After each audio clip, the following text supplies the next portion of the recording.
ಎಲ್ಲ ಸ್ನೇಹಿತರಿಗೆ learn easily ಚಾನಲ್ಗೆ ಸ್ವಾಗತ. ಈ ವಿಡಿಯೋದಲ್ಲಿ ನಾವು ಎ.ಕೆ. ರಾಮಾನುಜನ್ರವರ ಎಕಾಲಜಿ ಪೊಯಮ್ನ ಕನ್ನಡದ ಸರಳವಾದಂತಹ ಲೈನ್ ಬೈ ಲೈನ್ ಎಕ್ಸ್ಪ್ಲನೇಷನ್ನೊಂದಿಗೆ ಕಲಿತಾ ಹೋಗೋಣ. ಈ ವಿಡಿಯೋದ ಕೊನೆಯಲ್ಲಿ ನಾನು ನಿಮಗೆ ಈ ಒಂದು ಎಕಾಲಜಿ ಪೊಯಮ್ನ ಸಮರಿಯ PDF ಅನ್ನು ಸಹ ನೀಡ್ತೇನೆ. ಎ.ಕೆ. ರಾಮಾನುಜನ್ರವರ ಈ ಒಂದು ಎಕಾಲಜಿ ಪದ್ಯವು ತಾಯಿ ಮತ್ತು ಮಗನ ನಡುವೆ ನಡೀತಕ್ಕಂಥ ಒಂದು ಕಾನ್ಫ್ಲಿಕ್ಟ್ ಆಗಿರುತ್ತೆ. ಇಲ್ಲಿ ಟ್ರೆಡಿಷನಲ್ ವ್ಯೂಸ್ ಹಾಗೆ ಮಾಡ್ರನ್ ವ್ಯೂಸನ್ನು ಒಳಗೊಂಡಿರುತ್ತೆ. ತಮ್ಮ ತಾಯಿಗೆ ತಲೆನೋವನ್ನು ತರ್ತಕ್ಕಂತಹ ಒಂದು ಮರವನ್ನು ಕಡಿಯಲು ಮುಂದಾಗ್ತಾರೆ ಎ.ಕೆ. ರಾಮಾನುಜನ್. ಆದರೆ ತಾಯಿ ಆ ಒಂದು ಕೆಲಸವನ್ನು ಮಾಡೋದಕ್ಕೆ ಬಿಡೋದಿಲ್ಲ. ಬನ್ನಿ ಈ ಪದ್ಯದಲ್ಲಿ ಎಕಾಲಜಿ, ಈ ಒಂದು ವಾತಾವರಣಕ್ಕೆ ಮಾನವನ ಸಂಬಂಧಗಳು ಹೇಗೆ ಬೆಸೆದುಕೊಂಡಿದೆ ಅಂತಕ್ಕಂಥದ್ದನ್ನು ಇಲ್ಲಿ ನೋಡ್ತಾ ಸಾಗೋಣ. ಈ ಒಂದು ಎಕಾಲಜಿಯ ಮೊದಲನೇ ಸ್ಟ್ಯಾನ್ಸಾಗೆ ಬಂದಾಗ, the day after the first rain for years I would come home in rage. ಇಲ್ಲಿ ಎ.ಕೆ. ರಾಮಾನುಜನ್ರವರು ಹೇಳ್ತಾ ಇದ್ದಾರೆ, ಅದೊಂದು ವರ್ಷಗಳ ನಂತರ ಮಳೆ ಬಿದ್ದಿದೆ. ಮಳೆಯ ಮೊದಲನೇ ದಿನ, ಮಳೆ ಬಿದ್ದಂತರ ಮೊದಲನೆಯ ದಿನ ಅವರು ಮನೆಗೆ ತುಂಬ ಕೋಪದಿಂದ ಹೋಗ್ತಾ ಇದ್ದಾರೆ. I would come home in rage. Rage ಅಂದರೆ ಕೋಪದಿಂದ ಮನೆಗೆ ಹೋಗ್ತಾ ಇದ್ದಾರೆ.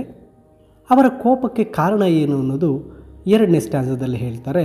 For I could see from a mile away out 3 red champak trees had done it again. ಇಲ್ಲಿ ಅವ್ರು ಹೇಳ್ತಾ ಇದ್ದಾರೆ, ಬಹಳ ದೂರದಿಂದ, ಫ್ರಮ್ ಎ ಮೈಲ್ ಅವೇ ನಾನು ನೋಡ್ತಾ ಇದ್ದೀನಿ. ಏನನ್ನು ನೋಡ್ತಾ ಇದ್ದೀನಪ್ಪ ಅಂದರೆ 3 ಚಂಪಕ್ ಟ್ರೀಸ್ ಅಂದರೆ ಸಂಪಿಗೆ ಮರಗಳು ಕಾಣ್ತಾ ಇದೆ. They had done it again, ಅವು ಮತ್ತೆ ಈ ಕೆಲಸವನ್ನು ಮಾಡಿದೆ. ಅಂದರೆ ಆ ಸಂಪಿಗೆ ಮರಗಳು ಏನೋ ಒಂದು ಕೆಲಸವನ್ನು ಮಾಡಿದೆ. ಅದನ್ನು ನೋಡಿ ಅವರು ಕೋಪದಿಂದ ಮನೆ ಕಡೆಗೆ ಬರ್ತಾ ಇದ್ದಾರೆ. ಆ ಒಂದು ಸಂಪಿಗೆ ಮರಗಳು ಯಾವ ಕೆಲಸವನ್ನು ಮಾಡಿದ್ದಾವೆ ಅಂತ ನೋಡೋದಾದರೆ ಮೂರನೇ ಸ್ಟ್ಯಾನ್ಸದಲ್ಲಿ ಹೇಳ್ತಾರೆ, had burst into flower and given mother her first blinding migraine of the season. ನೋಡಿ, ಇಲ್ಲಿ ಕವಿಯ ಕೋಪಕ್ಕೆ ಕಾರಣ ಏನಪ್ಪ ಅಂದರೆ, ಆ ಒಂದು ಸಂಪಿಗೆ ಮರಗಳು ಹೂಗಳನ್ನು ಬಿಟ್ಟಿದೆ. ಆ ಹೂಗಳಿಂದ ತಾಯಿಗೆ ಏನಾಗ್ತಾ ಇದೆ, first blinding migraine of the season. ಈ ಒಂದು ಋತುವಿನಲ್ಲಿ ಅಥವಾ ಈ ಒಂದು ಕಾಲಕ್ಕೆ ಮೊದಲನೆಯ ಒಂದು ಮೈಗ್ರೇನ್, ತಲೆನೋವನ್ನು ತಂದಿದೆ ಆ ಒಂದು ಸಂಪಿಗೆ ಹೂಗಳು ಅನ್ನೋದನ್ನು ಹೇಳ್ತಾ ಇದ್ದಾರೆ. ಅಂದರೆ ಪ್ರತಿ ವರ್ಷ ಈ ಹೂಗಳು ಹರಳಿದಾಗ ಅವರ ತಾಯಿಗೆ ಮೈಗ್ರೇನ್, ತಲೆನೋವು ಬರ್ತಾ ಇದೆ. ಈ ವರ್ಷದ ಮೊದಲ ಮಳೆಯ ನಂತರ ಅವರು ತುಂಬ ಕೋಪದಿಂದ ಹೋಗ್ತಾ ಇದ್ದಾರೆ. ಯಾಕಂದರೆ ಅವರಿಗೆ ದೂರದಲ್ಲೇ ಮನೆ ಹತ್ತಿರ ಇರ್ತಕ್ಕಂತಹ ಸಂಪಿಗೆ ಮರಗಳು 3 ರೆಡ್ ಚಂಪಕ್ ಟ್ರೀಸ್ ಕಾಣ್ತಾ ಇದೆ. ಅವುಗಳು ಮತ್ತೆ ಈ ಕೆಲಸ ಮಾಡಿಬಿಟ್ಟಿದೆ. ಏನು ಕೆಲಸ ಮಾಡಿದೆಯಪ್ಪ ಅಂದರೆ, ಅವು ಬರ್ಸ್ಟ್ ಇನ್ ಟು ಫ್ಲವರ್, ಅವು ಹೂಗಳನ್ನು ಹರಳಿಸಿದವೆ. ಆ ಹರಳಿರ್ತಕ್ಕಂಥ ಹೂಗಳಿಂದ ಏನಾಗ್ತಾ ಇದೆ, ಈ ಒಂದು ವರ್ಷದಲ್ಲಿ ಅಥವಾ ಈ ಒಂದು ಸೀಸನ್ನಲ್ಲಿ ಅವರ ತಾಯಿಗೆ ಒಂದು ಬ್ಲೈಂಡಿಂಗ್ ಮೈಗ್ರೇನ್, ಬಹಳ ಭಯಂಕರವಾದಂತಹ ತಲೆನೋವು ಬಂದಿದೆ. ಇನ್ನು ಮುಂದಿನ ಪ್ಯಾರಾದಲ್ಲಿ ಹೇಳ್ತಾರೆ, with their street long heavy hung yellow fallen fog of a fragrance no wind could sift. ನೋಡಿ, ಇಲ್ಲಿ ಮೂರನೇ ಪ್ಯಾರದಲ್ಲಿ ಹೇಳಿರ್ತಾರೆ, ಆ ಒಂದು ಹೂಗಳು ಹೇಗೆ ತುಂಬಿದ್ದಾವೆ ಅಂದರೆ, ಆ ದಾರಿಯುದ್ದಕ್ಕೂ ಆ ಹೂಗಳ ಫಾಲನ್, ಹಳದಿ ಬಣ್ಣದ ಆ ಒಂದು ಪರಾಗ, ಆ ಘಮಘಮಿಸುವ ಸುವಾಸನೆ ತುಂಬೋಗಿದೆ. ಯಾವ ಗಾಳಿಯೂ ಸಹ ಅದನ್ನು ತಗೊಂಡು ಹೋಗ್ತಾ ಇಲ್ಲ. ಯಾವ ಗಾಳಿಯೂ ಸಹ ಆ ಒಂದು ಸುವಾಸನೆ, ಆ ಒಂದು ಪರಾಗವನ್ನು ದೂರ ಮಾಡದಷ್ಟು ಹೆಚ್ಚಾಗಿ ಆ ಒಂದು ಪರಾಗವನ್ನು ಅವು ಬಿಡ್ತಾ ಇದೆ ಅಂತಕ್ಕಂಥದ್ದನ್ನು ಹೇಳ್ತಾರೆ. ನೋಡಿ, with their street long heavy hung yellow fallen, ಆ ಹೂಗಳಿಂದ ಬರ್ತಕ್ಕಂತಹ ಪರಾಗಗಳು ಯೆಲ್ಲೋ ಬಣ್ಣದ, ಹಳದಿ ಬಣ್ಣದ ಫ್ರಾಗ್ರೆನ್ಸ್ ಏನಿದೆ, ನೋ ವಿಂಡ್ ಕುಡ್ ಸಿಫ್ಟ್, ಯಾವುದೇ ಒಂದು ಗಾಳಿ ಅದನ್ನು ಮಾಯ ಮಾಡೋಕ್ಕೆ, ಅದನ್ನು ತೆಗಿಯೋಕೆ ಆಗ್ತಾಯಿಲ್ಲ, ಅಷ್ಟು ಅವು ಬಿಡ್ತಾ ಇದೆ ಅಂತ. ಇನ್ನು ಮುಂದಿನ ಸಾಲಲ್ಲಿ ಹೇಳ್ತಾರೆ, no door could shut out from our black pillared house whose walls had ears and eyes. ನೋಡಿ, ಆ ಪಾಲನ್ಸನ್ನು ತಡೆಯೋದಕ್ಕೆ ಅವರ ಮನೆ ಬಗ್ಗೆ ಹೇಳ್ತಾ ಇದ್ದಾರೆ. ಅವರ ಒಂದು ಕಪ್ಪು ಕಂಬಗಳಿಂದ ತುಂಬಿರ್ತಕ್ಕಂತಹ ಮನೆಯಾಗಿದ್ದು, ಆ ಮನೆಯ ಬಾಗಿಲುಗಳು ನಿಜವಾಗಲೂ ಆ ಒಂದು ಸಂಪಿಗೆ ಹೂವಿನ ಪರಿಮಳವನ್ನು, ಆ ಫ್ರಾಗ್ರೆನ್ಸನ್ನು ತಡೆಯೋಕ್ಕೆ ಆಗ್ತಾ ಇಲ್ಲ.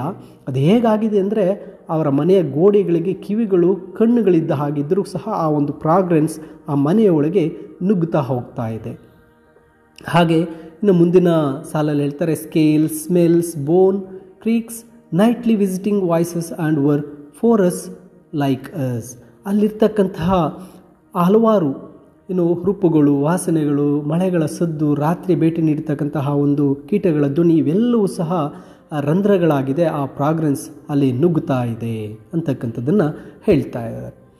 ನಂತರ ಹೇಳ್ತಾರೆ, but mother flashing her temper like her mother twisted silver grandchildren's knickers. ಇಲ್ಲಿ ಆ ಒಂದು ತಾಯಿ ಹೇಳ್ತಾ ಇದ್ದಾರೆ, ತಾಯಿ ತನ್ನ ಕೋಪವನ್ನು ಅಲ್ಲಿ ನುಂಗಿ ತಮ್ಮ ಮೊಮ್ಮಕ್ಕಳ ಚಡ್ಡಿಗಳನ್ನು ತನ್ನ ತಲೆಯ ಮೇಲಿನ ತನ್ನ ಪ್ಯಾಕ್ನಂತೆ ಒದ್ದೆಯಾಗಿದ್ದರೂ ಸಹ ಆಕೆ ಏನು ಮಾಡ್ತಾ ಇದ್ದಾಳೆ, ಆ ಒಂದು ಪರಿಸ್ಥಿತಿಯನ್ನು ತಡ್ಕೋತಾ ಇದ್ದಾಳೆ ಅಂತ. ಅಂದರೆ ಆಕೆ ಕೋಪಗೊಳ್ತಾ ಇಲ್ಲ, ಆ ಮೈಗ್ರೇನ್ಗೆ ಆ ಮರವನ್ನಾಗಲಿ ದೂಷಿಸ್ತಾ ಇಲ್ಲ. ಆಕೆ ಆ ತಲೆಯ ಮೇಲೆ ಒಂದು ಐಸ್ ಪ್ಯಾಕನ್ನು ಇಟ್ಕೊಂಡು ಹಾಗೆ ತುಂಬ ಶಾಂತ ರೀತಿಯಲ್ಲಿ ಅದನ್ನೆಲ್ಲವನ್ನು ಸಹ ಆಕೆ ಏನು ಮಾಡ್ತಾ ಇದ್ದಾಳೆ, ತಡ್ಕೋತಾ ಇದ್ದಾಳೆ. ಆಕೆ ಕೋಪವನ್ನು ಆಕೆ ಟೆಂಪರನ್ನು ಏನು ಮಾಡ್ತಾ ಇದ್ದಾಳೆ, ಕಡಿಮೆ ಮಾಡ್ಕೋತಾ ಇದ್ದಾಳೆ, ತಾಳ್ಮೆಯಿಂದ ಇದ್ದಾಳೆ. Next, wet as the cold pack on her head would not let us cut down a flowering tree. ಆಕೆ ಎಷ್ಟು ತಾಳ್ಮೆಯಿಂದ ಇದ್ದಾಳೆ ಅಂದರೆ, ಈ ಕವಿಗಳು ಕೆ ರಾಮಾನುಜನ್ ಅವರು ಏನು ಮಾಡ್ತಾ ಇದ್ದಾರೆ, ಆ ಒಂದು ಮರವನ್ನು ಕಡಿಯೋದಕ್ಕೆ ನಿಂತಿದ್ದಾರೆ. ಆ ಕಡಿಯೋಕ್ಕೆ ನಿಂತಿದ್ದರೂ ಸಹ ಆಕೆ ಆ ಮೈಗ್ರೇನನ್ನು ಅನುಭವಿಸ್ತಾ ಇದ್ದರೂ ಸಹ ಆ ಹೂ ಬಿಡತಕ್ಕಂಥ ಮರವನ್ನು ಕಡಿಯೋದಕ್ಕೆ ತಾಯಿ ಬಿಡ್ತಾ ಇಲ್ಲ. ಆ ಮರವನ್ನು ಕಡಿಯೋದಕ್ಕೆ ಆ ತಾಯಿ ಆ ಒಂದು ವಿರೋಧವನ್ನು ವ್ಯಕ್ತಪಡಿಸಿ ಮರವನ್ನು ಕಡಿಯೋದನ್ನು ಏನು ಮಾಡ್ತಾ ಇದ್ದಾರೆ, ಸ್ಟಾಪ್ ಮಾಡ್ತಾ ಇದ್ದಾರೆ. ಅದಕ್ಕೆ ಕಾರಣಗಳನ್ನು ಮುಂದಿನ ಪ್ಯಾರಾದಲ್ಲಿ ಹೇಳ್ತಾರೆ.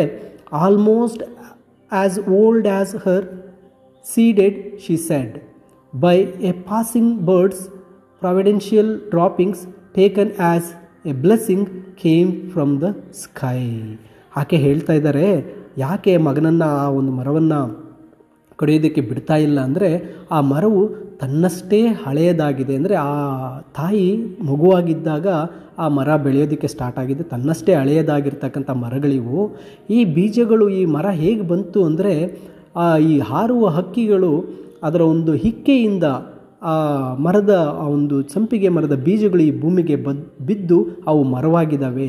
ಇವು ಒಂದು ಆಕಾಶದಿಂದ ಬಿದ್ದಿರ್ತಕ್ಕಂತಹ ಒಂದು ಆಶೀರ್ವಾದದ ಒಂದು ದೇವರ ಒಂದು ಆಶೀರ್ವಾದದಿಂದ ಬೆಳೆದಿರ್ತಕ್ಕಂತಹ ಮರಗಳಿವು ಅಂತಕ್ಕಂಥದ್ದನ್ನು ತಾಯಿ ಹೇಳ್ತಾ ಇದ್ದಾರೆ. ನೋಡಿ, taken as a blessing from the sky ಅಂದಾಗ ಇಲ್ಲಿ ನಾವು ಹೆವೆನ್, ಸ್ವರ್ಗಕ್ಕೆ ಹೇಳ್ಬೋದು. ಅಲ್ಲಿಂದ ಒಂದು ಆಶೀರ್ವಾದದ ರೀತಿಯಲ್ಲಿ ಈ ಮರಗಳು ಬೆಳೆದು ನಿಂತಿದೆ ಅಂತ ಹೇಳ್ತಾರೆ.